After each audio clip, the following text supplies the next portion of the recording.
Time management, ইদারাতুল ওয়াক্ত, সময়কে নিয়ন্ত্রণ করা। আমি গত বক্তব্যে তোমাদের সামনে বলেছিলাম যে মানুষের জীবনটাই হচ্ছে সময়। আমরা বগুড়া, রাজশাহী, সৌদি আরবে থাকি না, আমরা সময়ের মধ্যে বসবাস করি, এটা গত বক্তব্যে বলেছিলাম। কিন্তু সময়কে আমি কিভাবে ম্যানেজ করব, সময়কে আমি কিভাবে নিয়ন্ত্রণ করব, এটা আমাকে জানা থাকতে হবে। এই সময় নিয়ন্ত্রণ করার একটা কৌশল বলে আজকের সংক্ষিপ্ত বক্তব্য এখানেই শেষ করব ইনশাআল্লাহ। যারা সময় নিয়ন্ত্রণ করতে চায় তাদেরকে দুটো বিষয়ে জ্ঞান রাখতে হবে। এক, আজ থেকে 15 বছর পরে, আজ থেকে 20 বছর পরে, আজ থেকে 25-30 বছর পরে তোমরা নিজেদেরকে কোথায় দেখতে চাও, এটা কল্পনা করা শিখতে হবে। যে এটা কল্পনা করতে পারে সে একদিন সফল হবেই। এখনই কল্পনা করতে হবে, আজকেই কল্পনা করতে হবে যে আমি আজ 2019 সালে এখানে পড়াশোনা করতেছি, আজ থেকে 20 বছর পর আমি নিজেকে কোথায় দেখতে চাই। ঢাকা বিশ্ববিদ্যালয়ের টিচার হিসেবে দেখতে চাই, না মদিনা বিশ্ববিদ্যালয়ের শিক্ষক হিসেবে দেখতে চাই, না জাকির নায়েকের মতো একজন দায়ী হিসেবে দেখতে চাই, না নাসিরউদ্দিন আলবানীর মতো একজন মুহাক্কিক হিসেবে দেখতে চাই, না আহমদ বিন হাম্বলের মতো একজন মুহাদ্দিস হিসেবে দেখতে চাই। নিজেকে আজ থেকে 20-30 বছর পর আমি কোথায় দেখতে চাই, এটা কল্পনা করা শিখতে হবে। এটা হলো 1 নাম্বার কাজ। 2 নাম্বার কাজ, 2 ধরনের রুটিন থাকতে হবে। এক ধরনের রুটিন হচ্ছে লং টার্ম রুটিন, আর একটা হচ্ছে শর্ট টার্ম রুটিন, দীর্ঘস্থায়ী পরিকল্পনা। যে আজ থেকে 15-20 বছর পর আমি নিজেকে এই জায়গায় দেখতে চাই, তো এই 15-20 বছরে কি কি করলে আমি 15-20 বছর পর এই জায়গায় পৌঁছতে পারবো, এর একটা লিখিত প্ল্যান থাকতে হবে। যে এই প্ল্যান করতে পারবে বা করে সে অনেকাংশেই সফল হয় বা হয়ে থাকে, আর যারা পারে না তারা সফল হয় না। এটা প্ল্যান করা শিখতে হবে। আপনাকে এবং আমাকে লিখতে হবে যে আজ থেকে 15-20 বছর পর আমি নিজেকে এই জায়গায় দেখতে চাই, এবং এই জায়গায় পৌঁছতে হলে এই 15-20 বছরে আমাকে এই করতে হবে, এবং আমি এটা এই ভাবে করব। এটা হচ্ছে লং টার্ম রুটিন, দীর্ঘস্থায়ী টাইম ম্যানেজমেন্ট, ইদারাতুল ওয়াক্ত। আর একটা হচ্ছে শর্ট টার্ম, সংক্ষিপ্ত। এই যে 7 দিন প্রতিষ্ঠান ছুটি থাকলো পরীক্ষার জন্য, কয়জন ছাত্র এই 7 দিনের রুটিন তৈরি করেছিল যে এই 7 দিন আমি কিভাবে প্রস্তুতি নিতে পারি। যেমন কোনো পরীক্ষার আগে ছুটি নাই, সেই সাবজেক্টটা কঠিন, সেটা আমি কখন পড়তে পারি। কোনো পরীক্ষার আগে ছুটি আছে, আমি সেটা পড়বো না এই 7 দিনে, কেননা 2 দিন ছুটি আছে। এইভাবে এই 7 দিনের লিখিত রুটিন যে তৈরি করতে পারে, বা যে তৈরি করা জানে, বা যে তৈরি করা বুঝে, বা যে তৈরি করেছে, সে সফল হবেই। আর যে জানে না, আশওয়াই, এমনি বিনা চিন্তায় বিনা প্ল্যানে ঘুরছে ফিরছে হাঁটছে, সে সফল হতে পারবে না, অসম্ভব হতে পারে না। সে ইদারাতুল ওয়াক্ত, টাইম ম্যানেজমেন্ট, কিভাবে সময়কে নিয়ন্ত্রণ করতে হয় সেটা সে জানে না। এটা আমি আমার নিজের জীবনে বাস্তবে দেখেছি তোমাদেরকে শিখানোর জন্য।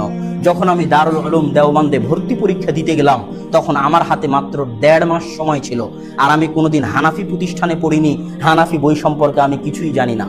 না হোসামি উসুলে ফিকার বই কোনোদিন নাম শুনেছি, না মাইবুজি মান্তেকের বই কোনোদিন নাম শুনেছি, না মাবাদিউল ফালসাফা ফালসাফার বই কোনোদিন নাম শুনেছি। অথচ হাতে মাত্র 1.5 মাস সময়, হেদায়া কোনোদিন হাত দিয়ে খুলেই দেখিনি, আর ভর্তি হব দাওরার আগের বছর। তো এই 1.5 মাস সময়ে কিভাবে সফল হতে পারবো, তার জন্য আমাকে প্ল্যান তৈরি করতে হয়েছে। সেই প্ল্যান মাফিক এগিয়ে আমি সফল হয়েছি। একটা ছাত্র সারা বছর চেষ্টা করে দারুল উলুম দেওবন্দে ভর্তি হতে পারেনি, আর আমি 1.5 মাস চেষ্টা করে ভর্তি হয়েছি। এটাই আমি খুব বেশি জানি, আমি খুব বেশি পড়ুয়া, তার ফল নয়, প্ল্যানের ফল। একটা সুচিন্তিত সুপরিকল্পিত প্ল্যানের ফল। আমি খুব মেধাবী, খুব পড়ুয়া, অনেক জ্ঞানী, তার ফল নয়। কেননা আমার চাইতেও মেধাবী, আমার চাইতেও জ্ঞানী, আমার চেয়েও পরিশ্রমী ছাত্র চান্স পায়নি। কেন? তার প্ল্যানের অভাব ছিল।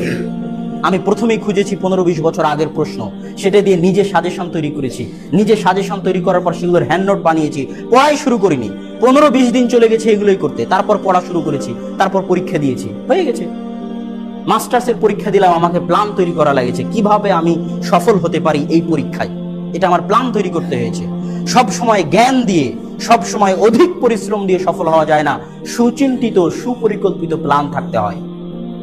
অতএব এই শর্ট টাইম রুটিন তোমাদেরকে বানাতে শিখতে হবে যদি তোমরা জীবনে সফল হতে চাও। এবার আসি টাইম ম্যানেজমেন্ট, ইদারাতুল ওয়াক্ত।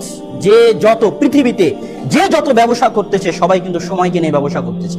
সবকিছু সময়ের উপর, সবকিছু সময়ের উপর।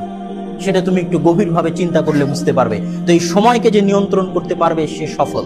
তো সময় নিয়ন্ত্রণ করার জন্য রুটিন তৈরি করার ক্ষেত্রে 2-3টা কথা বলে আজকের বক্তব্য শেষ করবো ইনশাআল্লাহ। 1 নাম্বার হচ্ছে যে জায়গায় আছে সকলের উদ্দেশ্যে, সে ছাত্র হোক, শিক্ষক হোক, কর্মচারী হোক, কর্মকর্তা হোক, কৃষক হোক, ব্যবসায়ী হোক, ঘুমানোর আগে আগামীকালকে রুটিন তৈরি করতে হয়। কেন? ঘুমানোর সময় মানুষের সাবকনসিয়াস মাইন্ড, মানুষ স্বপ্নে দেখে কোনটা, যেটা সারাদিন ভাবে। মানুষ ঘুমানোর পরেও মানুষের মন অনেক সময় জাগ্রত থাকে। তো যখন আপনি ঘুমানোর আগে রুটিন করবেন, তো আপনার মন ওই রুটিনটা নিয়ে, ওই রুটিনের সাথে পরিকল্পিতভাবে অটোমেটিক ভাবে খাপ খাইয়ে নেবে, এবং সকালবেলা অটোমেটিক মন চাইবে যে আমি আমার রুটিন বাস্তবায়ন করি। এটা আগের দিনে করার ফল, ঘুমানোর আগে করার ফল। ঘুমানোর সময় মানুষের সাবকনসিয়াস মাইন্ড জাগ্রত থাকে, এবং মানুষ যেটা করতে চায় সেটা নিয়ে ঘুমের মধ্যে তার মন তার অজান্তে পরিকল্পনা করে, তার অজান্তে চিন্তা ভাবনা করে। এই জন্য সকালবেলা উঠে তার অটোমেটিক সেটা করতে ভালো লাগে। যখন সে রুটিন তৈরি করবে, তখন তাকে অবশ্যই 2-3 ধরনের রুটিন তৈরি করতে হবে। এক, ইউ মাস্ট ডু। 1 নম্বরে থাকবে যেটা আগামীকাল করতেই হবে, না করলেই নয়, করা জরুরি, ফরজে আইন। সেটার লিস্ট হতে হবে 1 নম্বরে। লিস্ট এ, 1 নম্বরে ওই সমস্ত কাজের লিস্ট থাকবে যে আমাকে আগামীকাল করতেই হবে। 2 নম্বরে ওই সমস্ত কাজের লিস্ট থাকতে হবে ইউ শুড ডু, যেটা আমার করা উচিত, করা জরুরি নয়। একটা বন্ধু আমার অসুস্থ হয়ে আছে, তাকে দেখতে যাওয়া আমার উচিত, এটার লিস্ট থাকতে হবে 2 নম্বরে। আমার আব্বাকে একটা ফোন দিতে হবে, আমার আব্বা অসুস্থ, এটা হচ্ছে শুড ডু, করা উচিত, এটার লিস্ট থাকতে হবে 2 নম্বরে। আর 3 নম্বরের লিস্ট থাকতে হবে যেটা এমনি ভালো লাগে, মন চাই, করলে ভালো লাগে, খেললে ভালো লাগে, ফেসবুক চালালে ভালো লাগে, হোয়াটসঅ্যাপে মেসেজ দেখলে ভালো লাগে, বন্ধু বান্ধবের সাথে গল্প করলে ভালো লাগে। এটা হচ্ছে 3 নাম্বার লিস্ট। এই লিস্টের পিছনেই মানুষের সময় নষ্ট হয়ে যায়। আর এই লিস্টগুলোর মধ্যে থেকে বাছাই করতে হবে আর একটা লিস্ট, সেটা হচ্ছে নট টু ডু, যেটা করা হবে না, করা উচিত নয়, করলে আমার সময় নষ্ট হয়। আমি প্রত্যেক দিন দেখে আসছি এই কাজের পিছনে আমার সময় নষ্ট হয়। আমার ওই ক্লাসমেট প্রত্যেক দিন আমার রুমে আসে, রুমে এসে আমার সাথে গল্প করে আমার 1 ঘন্টা সময় নষ্ট হয়। তাহলে লিস্ট নট টু ডু, যেটা আমার করা উচিত নয়, সেটা হচ্ছে ওর সাথে গল্প করে আমার প্রতিদিন সময় নষ্ট হচ্ছে, এটা আমার করা উচিত নয়। আমার হাতের মোবাইল আছে, মোবাইল চালাতে গিয়ে আমার সময় নষ্ট হচ্ছে, এটা আমার করা উচিত নয়। খেলতে গিয়ে আমার সময় নষ্ট হচ্ছে, এটা আমার করা উচিত নয়।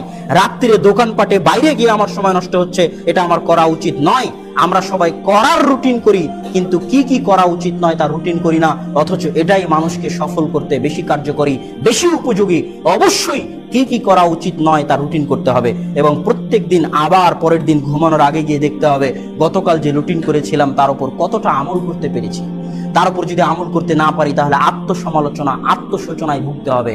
কোনো প্রতিষ্ঠান আপনাকে সফল করে দিবে না, কোনো শিক্ষক আপনাকে সফল করে দিবে না, আপনাকে নিজেই নিজেকে সফল হতে হবে। আল্লাহ সুবহানাহু ওয়া তাআলার সাহায্যে